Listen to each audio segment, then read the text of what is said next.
বৌদি কি করতেছেন? এই যে ডাকন গড়াচ্ছি। ডাকুন গড়াচ্ছেন, এটা কি বৌদি? এটা হলো এই চটি লাগে। চটি মানে কাদা তৈরি করা চটি? হ্যাঁ, এই চটি দাম কি করবেন? এখন এই ডাকন তৈরি করবো পিঠার ছাঁচের। পিঠার ছাঁচের ঢাকি। দর্শক আপনারা পিঠা খান, কিন্তু সেই পিঠার ছাঁচের উপরে ঢাকন দেওয়া হয়, সেই ঢাকনটা বৌদি কিরকম আছে ওটা আপনাদেরকে দেখানোর চেষ্টা করি। বৌদি তাহলে কি বানানো শুরু করছেন? বৌদি আপনি কত বছর ধরে এরকম কাজ করতেছেন? কাজ করতেছি, বিয়ে হয়েছে তো 20 বছর তো হয়ে গেছে।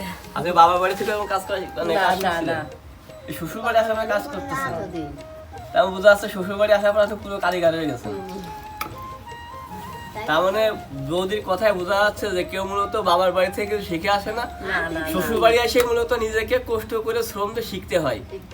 তো বর্তমান যুগের মেয়েরা কিন্তু অনেক সময় কিন্তু করতে চায় না, সাথে সবাই বিলাসিতা প্রিয় হয়ে গেছে সবাই। কিন্তু আমার মেয়ে ইয়াদ দেয় না কিছু। কিন্তু বর্তমান কিন্তু মানে আগে যেসব মেয়েরা ছিল তাদেরকে মূলত করে খাওয়া লাগতো মূলত, তাই না বৌদি? করে খাওয়া লাগতো আগে আমার এই গান মানিছি।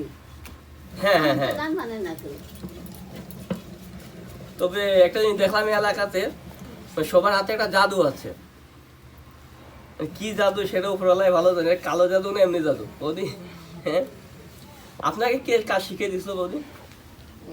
আমরা নিজেই শিখেছি। আমাকে আপনার শাশুড়ি বা শ্বশুর? ওই শাশুড়ির কাছ থেকে দেখে করেছি। বানানো হয়ে গেল? হ্যাঁ। দর্শক দেখতে পারলেন কত সুন্দর একটা ঢাকুন হয়ে গেল বানানো।